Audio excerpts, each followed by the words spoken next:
고정관념의 무게. 이번에도 역시 똑똑한 여자에 대한 고정관념은 그러한 여성에게 해롭게 작용한다. 자신이 똑똑하기를 바라는 여자는 대상망측해진다. 기스타브 르봉은 말했다.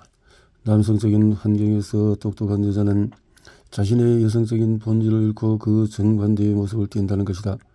그러니 그에 따르면 그의 여자는 비인간적이고 냉혹하고 계산적이며 독재적일 수밖에 없다. 직업 경력에서 남자에게는 장점이 될 만한 것, 즉 일벌레인 것, 경쟁심이 강하고 공격적인 것, 야심이 많은 것 등이 여자에게는 결점이 된다. 성별에 따라서 해석이 달라진다. 남자는 지도적이다. 여자는 거리적이다. 남자는 자신감이 있다. 여자는 거만하다. 남자는 완고하고 끈질기다. 여자는 고집이 세고 둔감하다. 남자는 혈기에 넘친다. 여자는 충동적이다. 남자는 긴장을 푼다. 여자는 히스테리를 부린다. 남자는 장반장론을 검토한다. 여자는 결정할 줄 모른다. 확실히 의사소통의 요청은 남자와 여자에게서 서로 다르다. 여자가 어떻게 보이든 그녀는 그런 모습을 대하여 어떤 방식으로든 비난을 받을 것이다.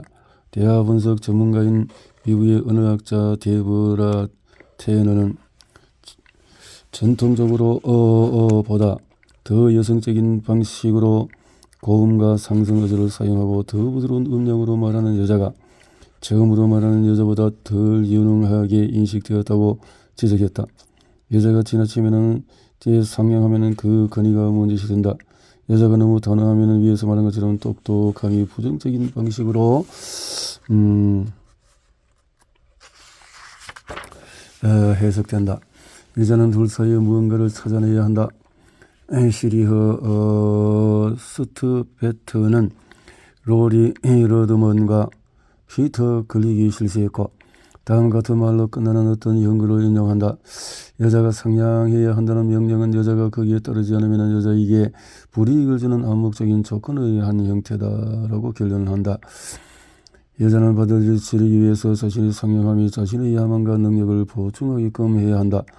남자는 여자가 보여야만 하는 상냥함의 극히 일부도 보일 필요가 없다. 나는 여자가 남자보다 본래 더 상냥하다고 생각하지 않는다. 그보다는 여자가 야심을 숨기지 않으면 보통 처벌을 받는 반면에 상냥하면 보상을 받는다는 사실을 학습한 것이다. 하지만 그런 상황도 나아지는 것처럼 보인다. 바로 그 음악 오케스트라의 여성지휘자인 이마리엘 하임은 자신이 여자라는 사실이 경력에서 문제가 된 적이 한 번도 없다고 주장한다. 비록 오페라 극장의 디렉터들은 보통 지휘자가 남자일 거라 생각하는 경우가 많기는 하지만 말이다. 하지만 대중을 상대할 때에는 클래식 음악계라도 여자는 전통적인 도식에 따라서 소통하고 자신을 판매해야 한다. 클래식 음반 산업계에서 여자 가수 자체만으로는 음반을 판매하는 데 충분하지 않아서 가수의 이미지에 어떤 콘셉트를 붙이는 반면에 남자 가수는 그 이름만으로도 음반 출시가 충분히 정당화된다. 관계 문제로 되돌아보자. 경쟁심이 적고 개인적인 야심도 없는 영재 여성은 그 순진함과 공감 능력 때문에 회사에서 힘든 처지에 놓일 것이다. 순진한 영재 여성은 많은 회사에 흔히 퍼져 있는 이중적인 담론, 즉 실제 능력이 아니라 자신을 순진하는 능력에 따라서 승진한다는 사실을 이해하지 못할 것이다. 그런데 영재 여성은 진솔하고 강렬하기 때문에 자신에게 제시되는 문제들을 해결하는 데 집중하며 일의 그런 측면에만 자극을 받고 흥미를 느낀다. 그녀는 승진 경쟁을 성가시며 비생산적이라고 판단하고 자신이 받아야 할 영예를 다른 사람들이 차지하게 내버려둔다. 그녀는 그 사실을 잘 알지만 그냥 체념한다. 그러한 여성이 겪을 수 있을 위험은 자신이 해야 할 몫보다도 더 많은 업무를 할당받는 것이다. 그 여성의 자신감이 부족하면 자신을 보호하거나 자식 건강을 돌보지 못하고 소진 상태에 빠지거나 건강성의 문제를 겪을 수가 있다. 남자와 여자가 처우 차이도 똑똑한 여자에 대한 판단을 많이 왜곡시킨다. 여자는 자신이 지닌 공감 능력 때문에 곤란한 입장에 처하고 감정적이고 조정적인 측면에서 모두 대가를 치른다. 잠재력이 높은 여성이 높은 보수를 받고자 하고 자신의 재능에 부합하는 월급 또는 자기와 직급이 같은 남자 동료와 똑같은 월급을 가감하게 요구하는 경우를 가정에서 살펴보자. 그녀는 자신의 상급자가 보이는 망설임을 여성 혐오에 대한 증거로 해석하고 다른 직장에서 더 좋은 제안을 찾아내서 받아들인다. 그녀는 다니던 회사를 떠나려고 한다. 바로 그 순간에 첫 번째 회사의 고용주가 나서서 그녀가 처음에 요구한 월급을 주겠다고 한다. 영재 여성은 어정쩡한 상황에 처한다. 그녀는 새로운 고용주에게 자기 말을 번복해야 한다는 데 죄책감을 느끼고 첫 번째 고용주가 자신의 가치를 뒤늦게 인정했다는 사실을 원망한다. 그녀는 자신의 첫 번째 직장이 더 마음에 들지만은 이직 결정을 번복하기를 거부한다.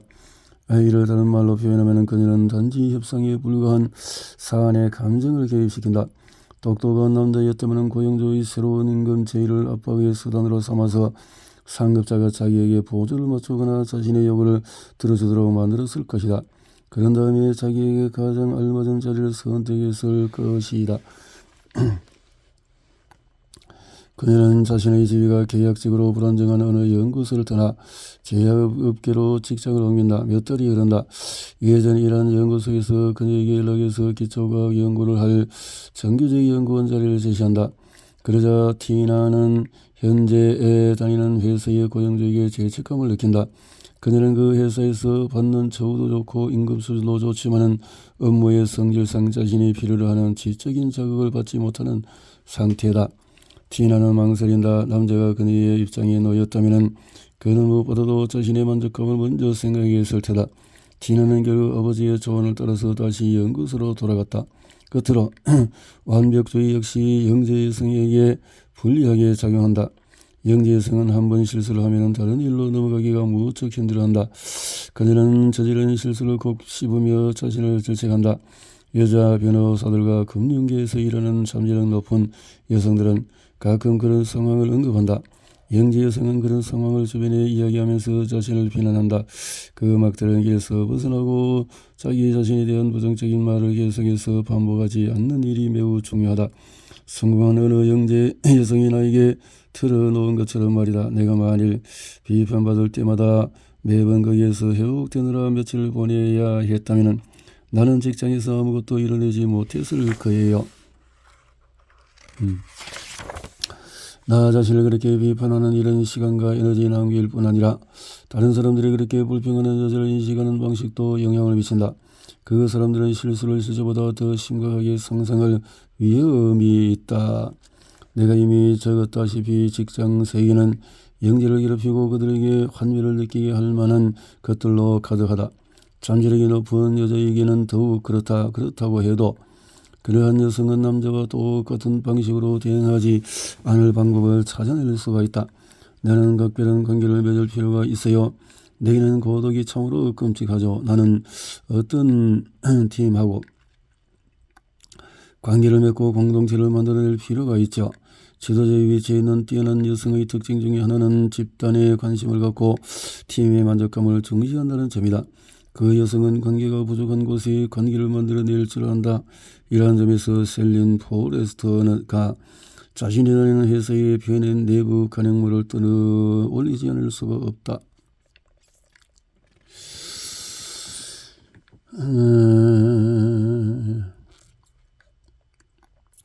이 저자는 여성 기업 대표 또는 대기업의 최고 의지 여성 80명을 대상으로 조사했는데 결론은 1990년 이후로 하버드 대학을 포함한 미국 대학과 군사학교들에서 가르쳐진다.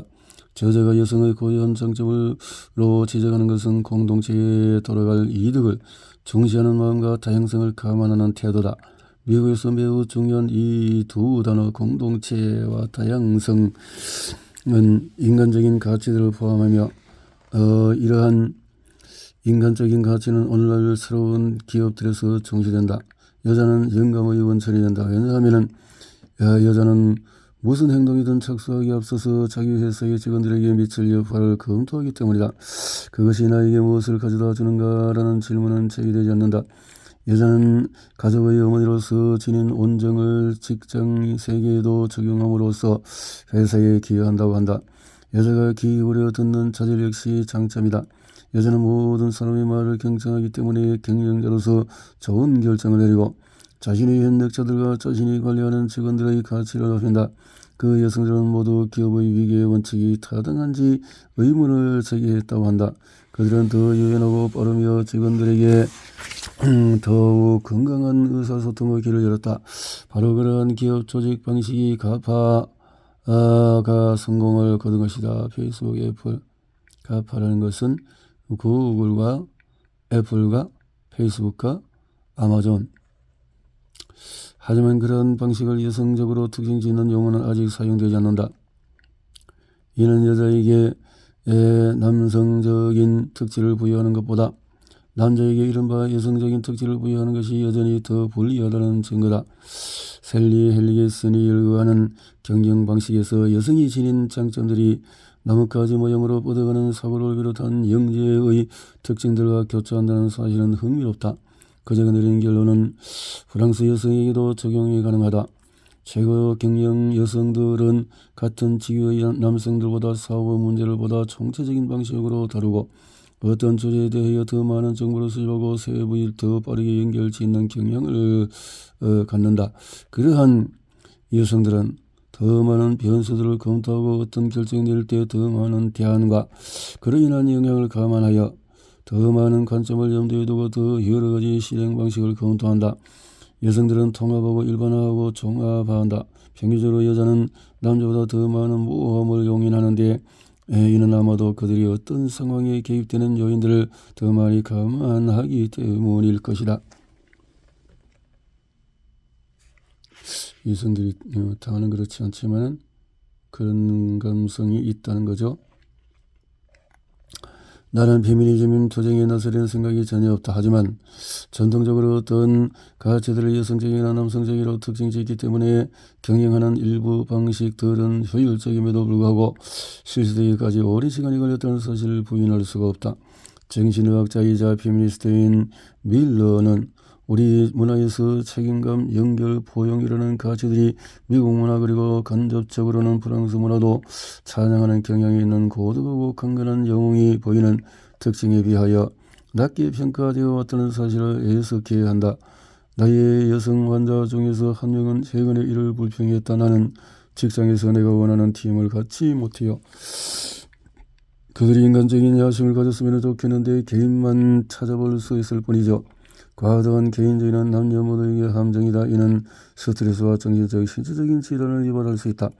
영재 여성이 지닌 공감 능력, 그래야 경청, 타인의 감정 읽기, 관계 및 맥락적인 지능, 나뭇가지 모양의 사고방식, 직관은 직장 세계를 변모시키기 위한 적절한 자질인 것처럼 보인다. 이러한 자질들은 현재 성공하는 데 있어서 그토록 중요한 권력 개념을 다시 정의해 내리게 한다. 권력은 이제 더 이상 다른 사람들과 분리되어서 그들에게 압력을 행사할 가능성이 아니라 타인과 건설적인 관계를 맺는 능력이다. 권력은 더 이상 독재적인 통제가 아니라 인간이라는 톱니바퀴들로 이루어진 어떤 페미니즘을 감독하는 일이다. 권력을 인간적으로 행사하는 것은 그 각각의 톱니바퀴의 강점과 취약점을 아는 일일 테다. 권력은 성공의 최우선 목표가 아니라 성공의 결과여야 할 것이다. 흘러가는 대로 나아들 줄 아는 그러한 권력 행사의 신호 중에 하나다. 끝으로 영재 여성이 직업적으로 성공하는 것을 방해하는 엄청나게 커다란 심리적인 걸림돌이 하나 있다. 이 걸림돌은 여성의 본성 자체에 있으며 산업심리학자와 사회학자들은 이를 연구 대상으로 삼으며 놀랍게 여기기도 했다. 학교에서 여러 번 강연을 했는데 그러면서 파리 정치대학에서 초대를 받아 여학생을 대상으로 임금 협상 연수를 한 적이 있어요. 거기에서 어떤 사실을 발견하고 놀랐죠. 연수에 참가한 학생 대부분이 동기 남학생들과 비슷한 직위나 책무에 대하여 똑같은 임금을 받을 수 있으리라고는 상상도 하지 못했어요. 그런 명문 학교에서 공부하고 있는데도 자신이 평등한 임금을 요구하기에는 충분히 준비되어 있지 않다고 느꼈죠. 법에서 임금 평등을 규정하고 있는데도 말이에요. 이와 관련하여 사회학자인 나탈리 애니크가 실시한 경제학 연구도 있다. 그녀는 그 연구에서 이러한 현상을 사회적인 측면에서 여성사고의 불가시화라고 부르며 강조했다.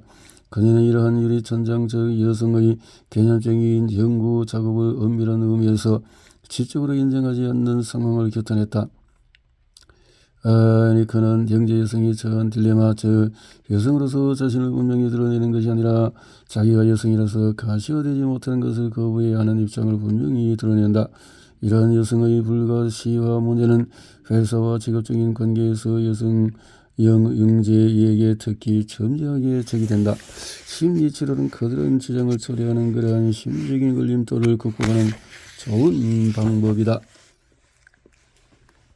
배제가 아니라 포함시키기 위해서 힘을 사용해라. 배제가 아니라 포함시키기 위해서 자 이제 나설 차례다. 내 자리 차지하게 넘어서야 할 심리적인 벽. 예, 우리는 한 개인이 자기 자신 및 다른 사람들과 맺는 관계 속에서 정체성이 형성됨을 보았다. 이제 행동하는 일만 남았다. 행위. 여성 영재 흰개미들의 삶을 추적한 연구에서 똑똑한 여자 아동이 자신을 바라보는 이미지를 형성하는데 기여하는 특수한 힘들을 더 잘 이해하려면 영재 아동 교육이 시작된 시기, 즉 20세기 초부터 아동의 역사를 살펴봐야 한다. 첫 번째, 이른바 약한 성별이라는 여성의 지성을 부인하는 대다수 남성의 의도적이거나 무의식적인 의지다. 등등의 이런 담론 등등 연구들이 있다. 심리학자들이 있었다. 프랑스와 볼랭이 한 말을 인용하면 정신에는 성별이 전혀 없는 그렇다면 어째서 여성의 두뇌에 관심을 가지는가? 지능에 있어서 남자와 여자는 마찬가지가 아닌가? 오랫동안의 양성 간의 차이를 전혀 감안하지 않은 발달 심리학자들은 아마도 이렇게 생각했을 텐데, 그럼에도 불구하고 몇몇 학자는 인간을 연구할 때 학문적인 방법론에서 엄정하고 중립적이고자 하는 강한 의지를 느꼈다. 잠재력이 높은 여성들이 겪는 여정과 변화에 관심을 가지려면 수년 또는 수십 년에 걸친 초적 연구를 실시해야 한다. 그런데 장기적으로 행해지는 영재에 관한 연구는 드물다. 최초로 이루어진 그러한 중요한 연구는 미국 심리학자 루이스 터먼이 실시했는데, 그 연구의 강점이자 남자 아동과 여자 아동을 거의 같은 비율로 포함시켰고,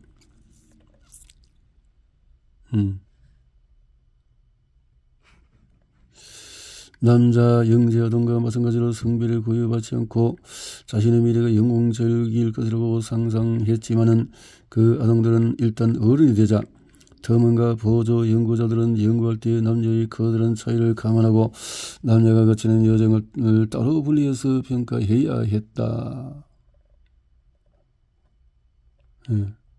남자 여자의 차이점 때문에 그렇다는 거죠.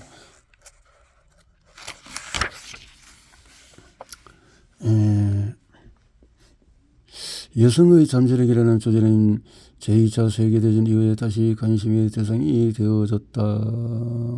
많은 조사 연구가 있었다라는 거죠. 그래서요.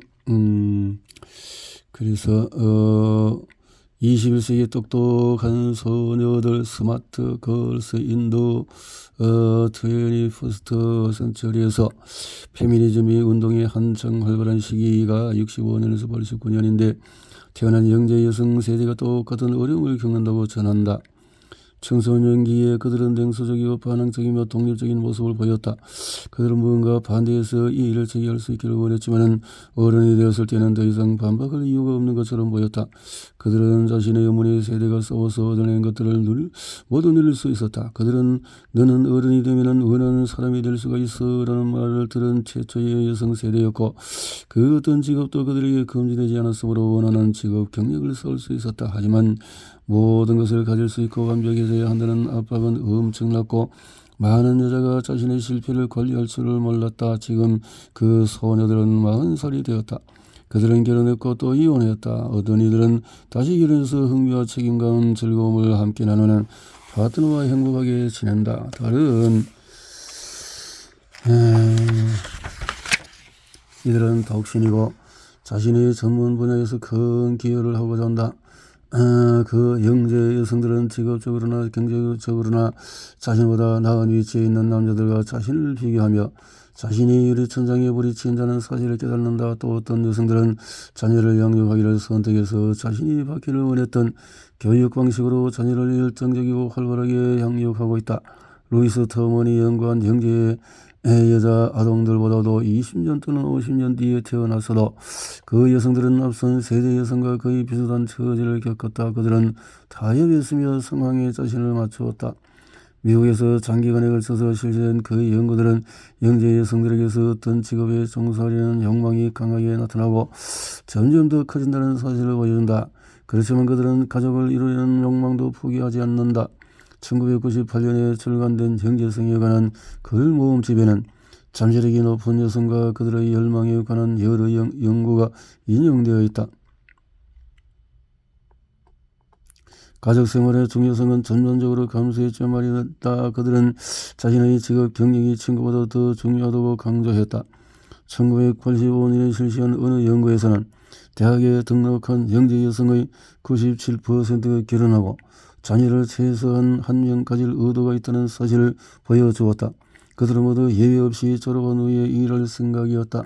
주지할 만한 흥미로운 사실은 1968년과 79년 사이에 저성혁명과 페미니즘 투쟁이 한창 진행되던 시기에 대학을 졸업한 여자들을 대상으로 한 어느 연구에서 가족을 우선시하는 비율이 가장 낮았다는 점이다.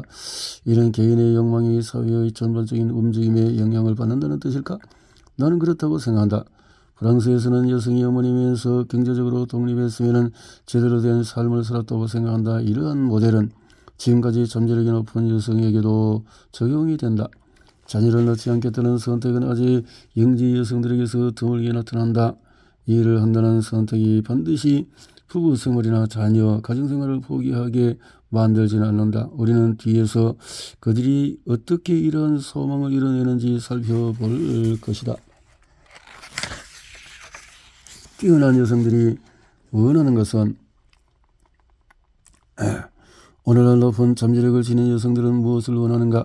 무엇을 꿈꾸는가? 나의 상담실을 찾는 여성 대부분은 가정생활과 직장생활 사이의 균형을 찾고자 한다.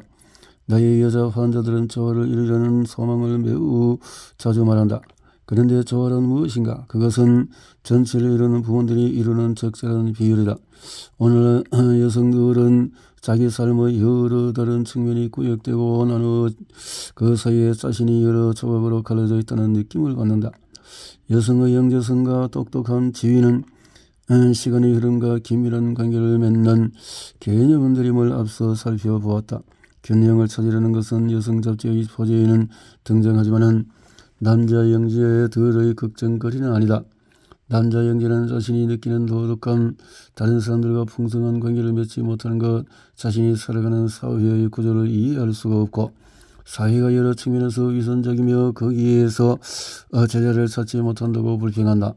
한편 여자 영재는 사람들이 자신에게 제시하는 여러 역할에서 뛰어나지 못하거나 갈피를 잡지 못하겠다고 불평한다.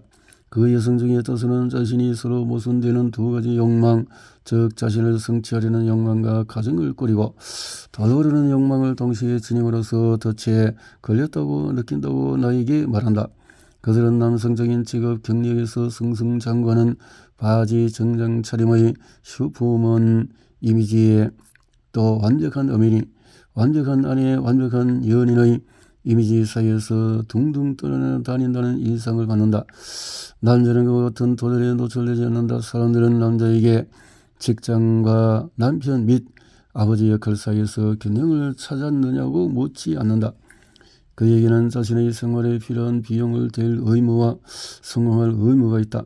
그에게는 어떤 종류의 직업에 종사할지 선택할 여지가 있으며 사람들은 남자가 균형을 찾음으로써 활짝 꽃필 것을 기대하지 않는다. 여자에게는 직장생활과 가정생활 사이에 분리가 이루어지는 반면에 남자에게는 공적인 영역과 사적인 영역 사이에 경계가 그어진다. 이미 이런 용어 자체에서 문제는 여자에게 다른 방식으로 제시된다. 여자는 관계 속에 놓여 있거나 관계 속에서 자신을 정의 내리기 때문이다. 직장 생활은 동료와 맺는 관계에 연관되고 가정들은 사적인 생활은 가까운 가족들과 맺는 관계와 연관이 된다. 공적인 영역은 세계 전체로 확대되어 노출되는 것이다. 남자에게 기대되는 것과 여자에게 기대되는 것 사이에는 확실히 어떤 차이가 있다. 그들의 목표들이 다르다. 그렇다고 양성 각자의 내재된 본질적인 차이가 있다고 보는 것은 또 다른 문제다. 일반적으로 여자는 자신이 하는 활동보다 관계 안에서 자기 자신을 정의 내리는 경향이 있다고 사람들은 말한다. 치밀함이란 개념이 여성의 삶의 핵심을 차지하는 반면에 성취 개념이 남자의 삶의 핵심을 차지할 거라고 한다. 타인과 맺는 관계의 중요성도 너무나 많은 여성에게서 찾아볼 수 있기에 이른바 차별주의 페미니스트 인도 케이럴 길리거는 그것이 세상을 바라보는 여성의 고유한 내적 방식임을 입증해 보이려고 했다. 그녀가 든 증거는 소수의 성공한 여성들이 자기 자신에 대하여 지닌 시선으로 길리건이 연구하는 어느 글에서 기술한 그 여성들은 자기 자신을 자신이 이룬 학술적인 또는 직업적인 공로로서 정의 내린 일이 거의 없었다. 그들은 심지어 자신의 직업활동을 자기 존재의 의미를 위협하는 요인으로 인식하기도 했다. 그 연구가 애초에 공표한 의도는 남성 세계에서 약점으로 간주되는 것, 즉 자신이 거둔 공적에 대한 관심 부족을 긍지로 변모시키는 것이었다. 자신의 약점을 강점으로 만드는 것은 물론 살아가며 발생하는 하나의 방법이지만 정체성을 구축하는 데에 외부 요인들이 담당하는 역할을 가려내는 일, 하느냐 그것이 편견인 경우에는 개인이 활짝 피어나기 위해서 반드시 필요하다. 여자가 다른 사람들과 맺는 관계 속에서 자신을 정의내려는 경향이 있는 것은 과학적인 진리기보다는 여러 역사적인 정황에 일치하여 생긴 결과다. 이 점을 마무리 지으면서 계몽시대의 여성문인 펠리시드 장리의 말을 인용하겠다. 그 남자가 자기 말을 하게 만들었다는 언제나 칭찬이다. 이는 곧 어떤 남자가 자신의 재능이나 활동을 두각을 드러냈다는 뜻이다. 그 여자가 자기 말을 하게 만들었다는 언제나 비난이다. 이 말은 곧 어느 어떤 여자의 행실이 남을 데 없지는 않음을 뜻한다. 그러니 우리 여성들은 유명해져서 진정한 영광을 얻는 일은 결코 없을 게 분명하다. 그러니 위축될 수밖에 없다.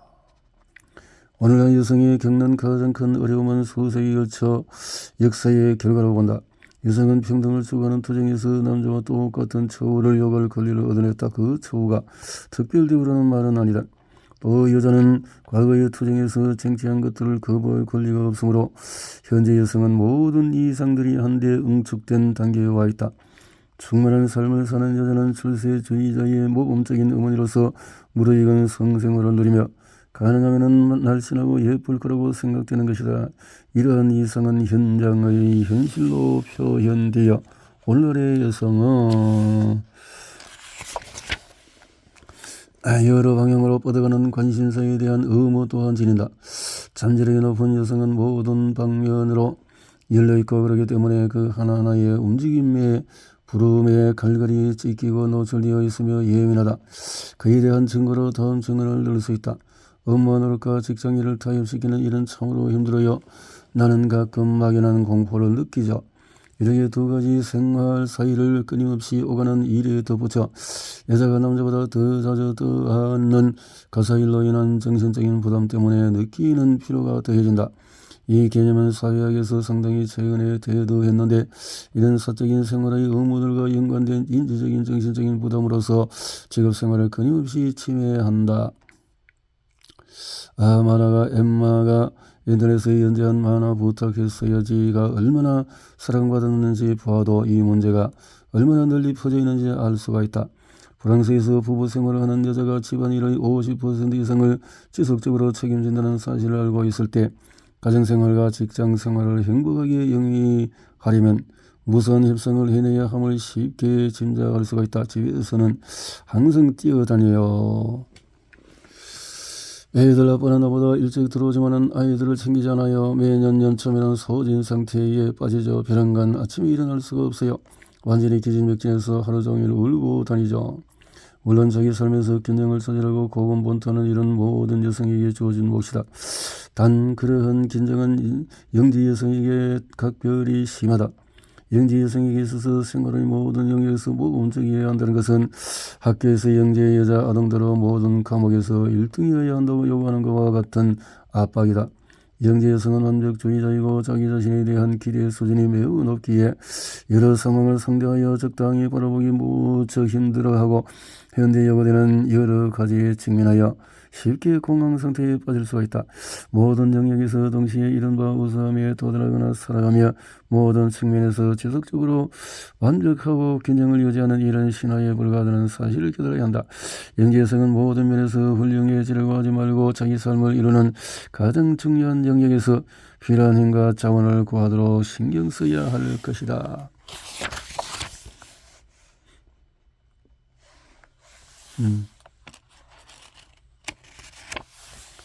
삶을 살아가는 데 결정적인 이것은 돈.